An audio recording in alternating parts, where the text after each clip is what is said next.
I believe that, first of all, we've got to know our people, whether in a business, whether in a family, whether in a community.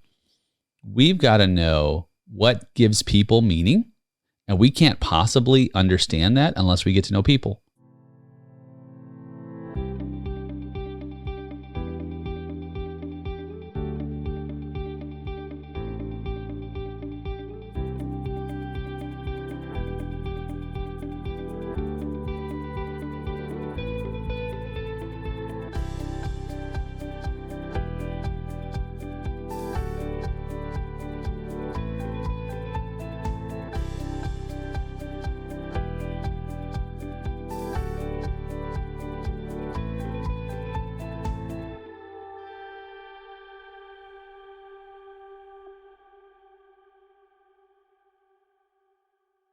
Hello, my friend, and welcome to this Friday episode of A Call to Leadership. I'm Dr. Nate Saul, your host. And every Friday, it's just you and I in the trenches. We focus on one tool for your leadership toolbox. It's just the two of us. Every Monday, we have a Business Monday where I have a couple of co-hosts who are amazing, who help me to unpack some business issues in leadership. Every Wednesday, I invite an expert to tell a story, usually inspiring, about expertise in some aspect of leadership. I invite you to join me on those pieces of this variety show as well. The goal is to inspire us to reach higher, aim for greatness, and serving others as leaders. And so here we are on this Friday episode. And today is a very special episode focused on one aspect of leadership that sometimes we miss, sometimes we don't think is important, but it's essential to overcoming our obstacles, to meeting our challenges head on, whether they're issues in our business life, in our family life, in our community life. And that is something you've heard of many times over, but perhaps haven't understood or experienced or put into practice behaviors on a daily basis to meet this in your different areas of expertise, and that's gratitude. I talked about this a bit some time ago in terms of having the perspective of your very last moment. In other words, every moment someone is having their unexpected last moment, whether it's right now, the next moment, the next moment. And so in every moment, to be grateful, to be able to have the moment that leads me to fulfill my vision as long as I have air to breathe. And so some ways we can implement our sense of gratitude in the moment because it's a crucial component. It allows us to adopt a positive mindset rather than a negative one that enables us to develop resilience. It helps us to take action. It helps us to self-improve. And I wanted to go through a few ways that I've found that leaders can inspire their followers. We can inspire our followers, you and I, in our businesses, in our families, in our communities, to live in gratitude, because I believe it is truly the X factor when we embrace thankfulness, appreciation. You think, Nate, well, maybe life is kind of rough and I don't have much to be appreciative for. Hold on to what you do have to be appreciative for. For me, it's air. Sometimes just breathing air. Being able to take a deep breath. Boy, being able to drink water. To open my eyes. And someone today may not be able to open. You may not be able to open your eyes today. In fact, I was having a conversation years ago, and it was a Zoom call with a gentleman, and I was talking about this subject right here, gratitude. And I said, just having my sight is, I'm grateful for it every day. And I had no idea. He just totally shocked me because on the other side of the Zoom call, I couldn't see his face. There was no video.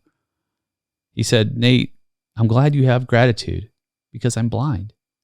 I cannot see. And how many people take that for granted? And I said, man, I'm sorry. I hope I didn't offend you. He said, no, not at all. Not at all, Nate. And boy, I've never forgotten that. Just to be able to open my eyes and to see. mean, there's so many little things for which I can be grateful for. And as I progress through this episode, I'm going to list some examples, 5 of them, that I think that are key, that we can implement today, right now, as leaders. One, the very first one, is if we want to have an attitude of gratitude that permeates our areas of leadership, we've got to lead by examples. We've got to embody the values we want to instill in our followers.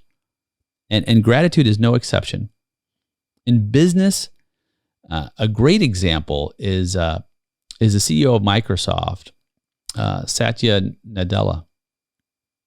And his success is attributed to what we call daily gratitude practice.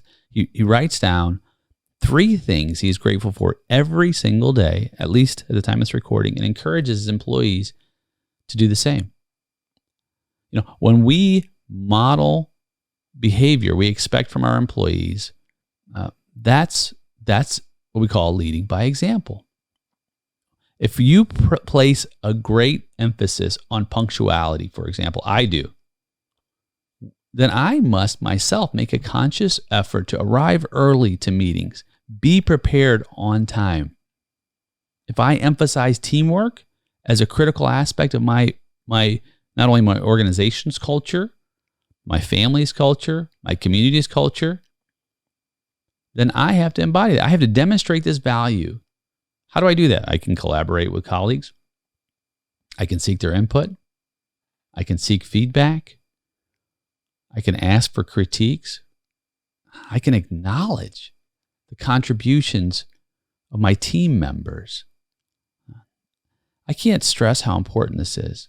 Sometimes we forget how life-giving. It's like a glass of cold water on a hot day when we acknowledge the contributions of those who are called to work alongside of us, who often make sacrifices we don't even know they're making.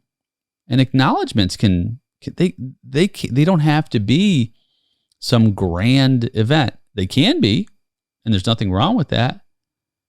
But they can just be an acknowledgement that, hey, I'm so thankful that you're on this team. I'm grateful that you provided this support. You know what else it can be? It can also be some ways that you can help your team members improve. Hey, I saw you did this project in this way, and I think there's some opportunity here. I acknowledge your contribution, and I can see that you're moving in the right direction, and I want to help you. I want to give you the tools and resources to do that. That, my friend, has so much power, that just that moment of gratitude.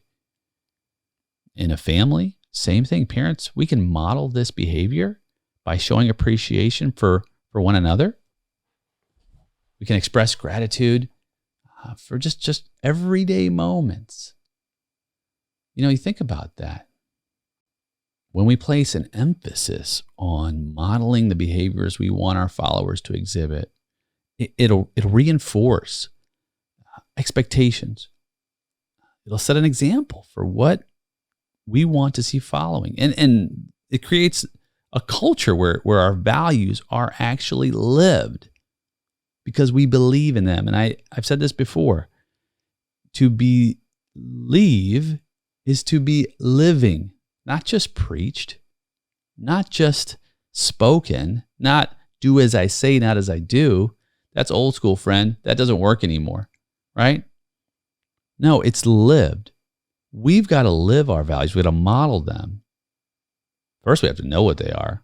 And if you don't know what they are, we're going to have a great series pretty soon on how to create a winning culture. But we've got to live those values. And then what does that mean? That increases accountability. It increases alignment. It increases connectivity. It increases an incentive. All of that. And once we begin to model it, then we can start to encourage. That's our second point. So number 1 was to model. Number 2 is to encourage practices that are gratitude oriented. We should encourage our followers to adopt these practices, such as one could be journaling, reflecting on things we're grateful for. I have a client who has a gratitude journal where they have their all of the things that they appreciate, and it's they read and reflect on the things that they're grateful for. So in business, we can have employee recognition programs that can incentivize grateful behavior, acknowledging colleagues who have gone above and beyond. However, we must be really careful with that, because the recognition programs, they must be fair, they must be clear, they must be reachable. I recently had a conversation with a client who was part of a recognition program and didn't get recognized, and had all the criteria to reach the status of the recognition, and didn't get the phone call, and then asked, "Hey, where did I miss it? Did I not meet all the criteria?" "Oh no, you met the criteria." "Well, can you explain why I didn't reach the pinnacle, if you will, that I was striving for?" "No, we can't tell you." That person's looking for a new role at a new company. You say, "Nate, could that one thing cause that to happen?" It can.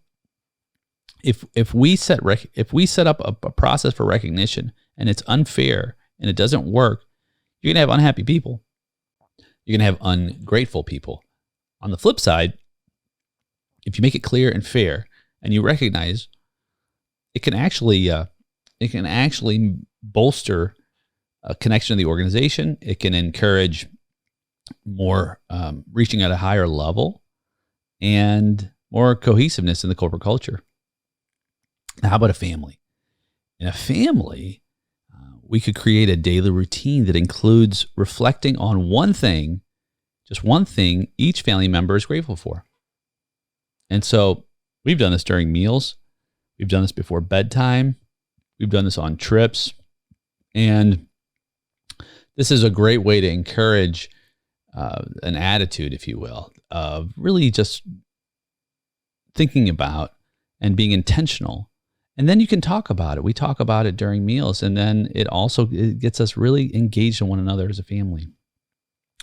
Another way to do it's I don't know if you've heard of a gratitude jar, where family members, they write down something they're grateful for, and they place a note in the jar. And this is really cool. So this activity, what it does, it's a reinforcing activity, and it reinforces the habit of finding things to appreciate in life. So it's again back to the intentionality.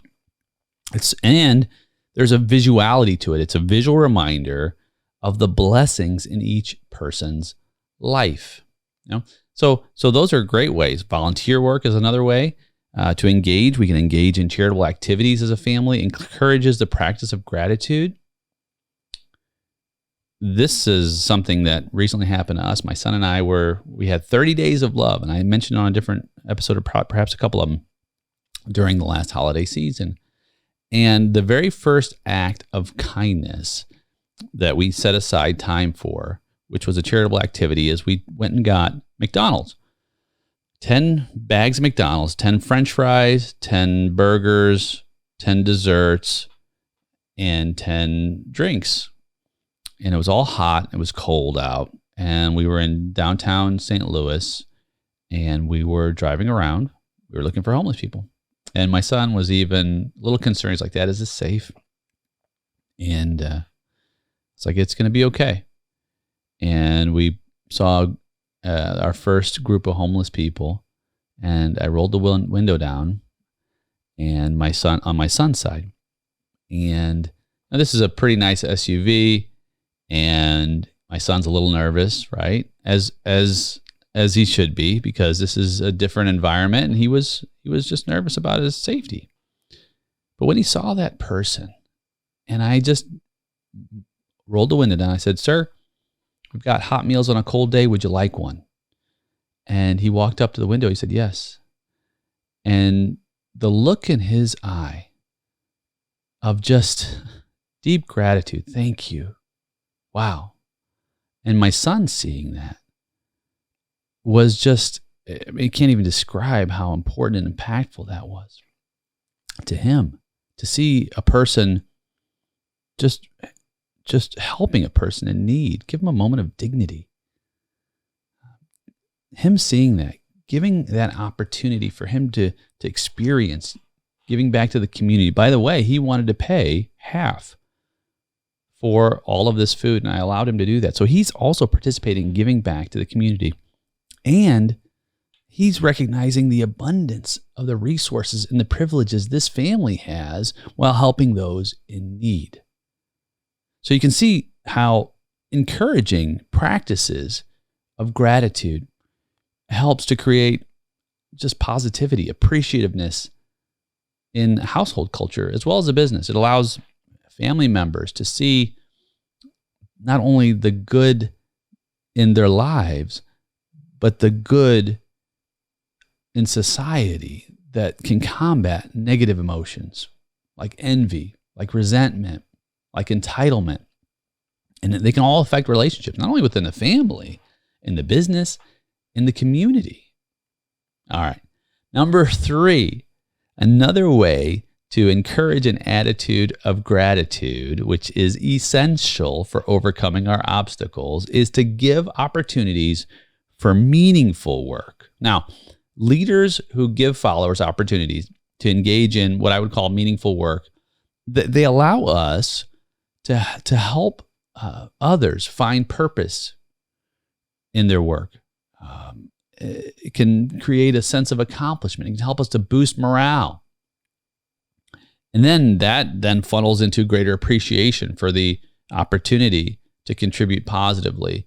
So there's all kinds of ways to do this. And I'm a huge advocate of this. I believe that, first of all, we've got to know our people, whether in a business, whether in a family, whether in a community. We've got to know what gives people meaning. And we can't possibly understand that unless we get to know people. And shame on us if we say, oh, well, I'm too busy, or if I have too big of a team and I'm leading 300 or 3,000 people, there's no way for me to know what gives people meaning. Well, then that needs to be delegated throughout the organization at each level, at each team level, and team leaders must be able to do that.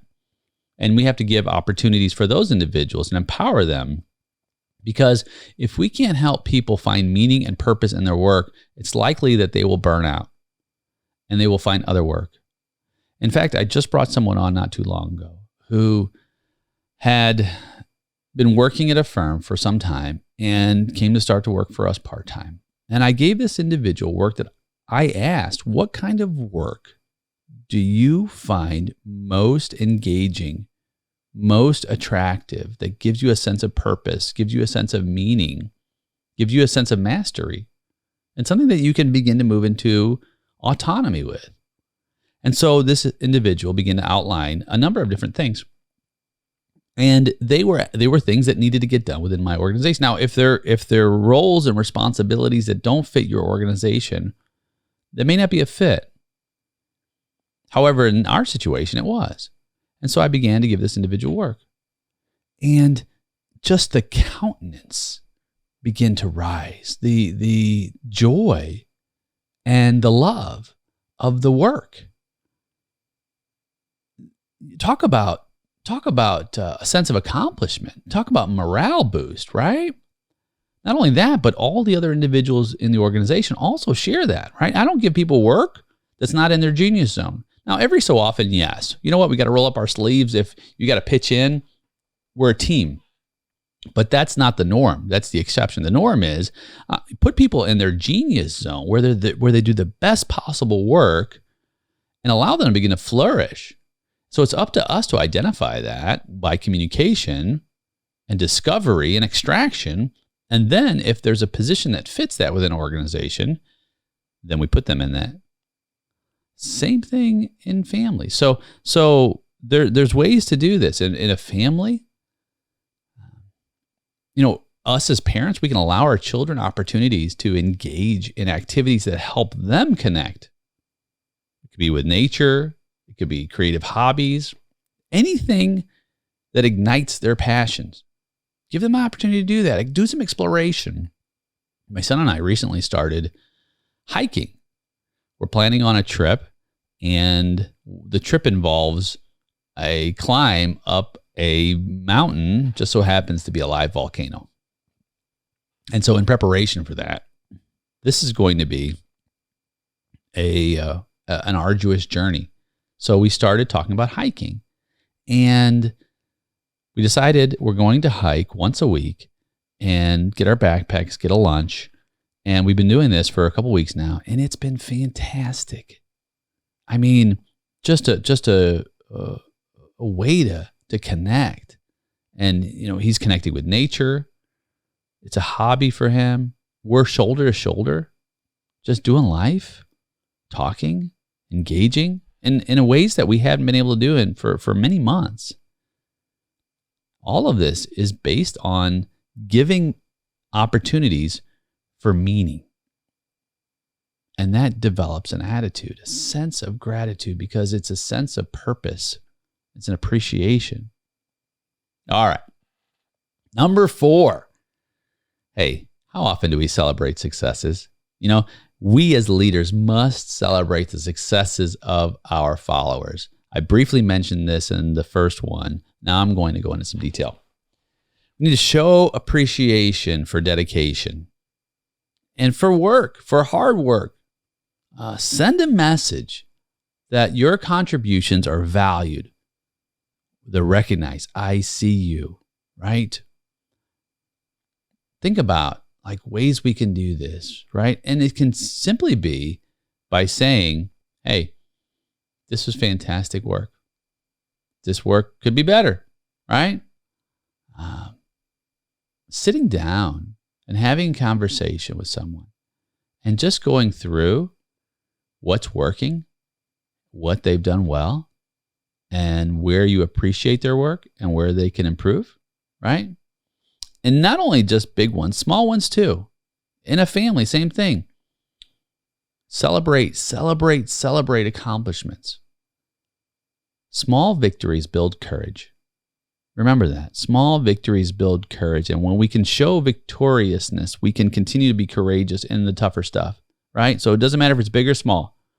And then celebrate by rewards, right? In a family, simple as a family meal, a movie night, sharing a success on social media, right? All of those are ways that we can celebrate accomplishments, right? In the moment. It's like a nod. It's like, hey, you know what? You matter. You matter. All right, last one. Number 5, emphasize the power of perspective. What does that mean? When it comes to navigating challenges, obstacles, take a step back. Reflect on our blessings and reframe adversity as an opportunity for growth. And that can be transformative in our personal and our professional lives, right? In business, we can encourage our teams to find opportunities to innovate in challenging times, right? Adapt and overcome. Constantly, when I'm in the work environment and I'm sharing, this is going to be a difficult season. This is going to be a difficult time. It's going to grow us. It's going to strengthen us. It's going to bind us. We're going to do it together. That is where we emphasize the power of perspective. We're not dead. We're still here. That means we can still make this happen. And sometimes it doesn't happen in the way we thought. Sometimes in business, there are detours to get to our vision. We've got to lay our vision out. Sometimes we are curled up in a corner in a ball for a moment. We get out of that ball and we get out there and fight, because this is the thing about battleships. As leaders, that's what we are. And they're safe in the harbor, but that's not what we're made for. We're made to be out on the seas. Now, there is a time to be in the harbor for recharging, for replenishing, for rejuvenating, for restructuring. But then we got to get back out there. And when the challenges come, that gives us an opportunity to pivot, to innovate, to grow. That's how I frame obstacles, right? That's the power of perspective. In a family, the same way. We can reflect on the lessons we learn from past experiences, because failure is not final, it's feedback. You've heard me say this before. If you've listened before, if you're new to listening, failure's only final when we give up. So don't give up, right? Every time something doesn't happen the way we expect, right? Our past experiences are part of the playbook. We know what not to do next time, right? The old Edison light bulb. I figured out 1,000 ways how not to make a light bulb until he figured out a way to make a light bulb, right? How we can overcome similar challenges in the future. All of this is based on perspective. How I view the world around me. Do I view the world in such a way that I will face a challenge today? I may face 10 challenges today. I may face 30 challenges today, but I will find a way to overcome. And you say, Nate, some of my challenges, they are overwhelming. Okay, I get it. I've had challenges that way too.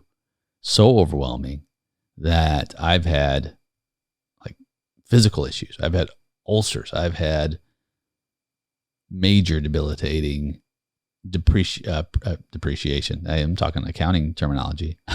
Depression. And, but here I am today. Here you are today. We don't do this alone. The perspective also is a perspective of who do I know who can be there for me.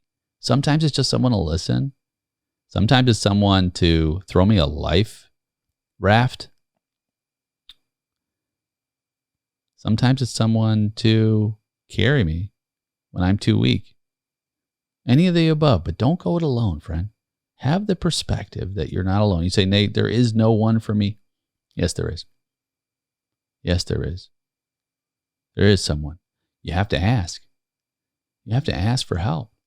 Now, if you're in a situation to where you keep getting yourself in a jam and you keep asking for help, but you're making the same mistakes over and over again, well, that's a problem on your end, friend. You've got to make changes. You've got to make changes. Look at your situation. Reflect on your lessons learned from past experience, how you can overcome similar challenges in the future by approaching your new challenges in a different way. And be grateful in the moment that you can even think about it, that you have the cognition to consider it, and then take action. You know, vision is a very small part of life, and it's an important part of life. In fact, the old proverb 29:18 says that without vision, the people perish. That's great. It's important. But it's only a small part. The main part of leadership is execution. Of course, after we've created a plan. And you've got to be able to take action and execute and do it with a sense of gratitude and thankfulness. It's essential. It's essential for personal life. It's essential for professional life. It's essential for your growth. It's crucial for us as leaders to inspire our followers to live in gratitude, whether it's through leading by example, whether it's encouraging gratitude practices, giving opportunities for that meaningful work, celebrating those successes, or emphasizing the power of perspective. When we apply this with positivity, with consistency, gratitude can transform individuals, organizations, families, communities, and it can lead for a very bright future for all of us. Well, my friend, that is this episode. I'm so glad you joined me. Thank you for tuning in. Join me and the teams in different episodes next week where we're going to discuss very important aspects of leadership for your leadership toolbox, especially Friday, because we're going to talk about active kindness, how it can transform our daily encounters. And until then, stay grateful. Well, my friend, thank you for joining me on this episode of A Call to Leadership. If you've been listening, you've probably heard me talk about our accounting and advisory business. And this show was actually born out of that business, those relationships. I found that entrepreneurs and professionals were missing. If you're in that place, do not despair. I'll leave how you can find us in the show notes.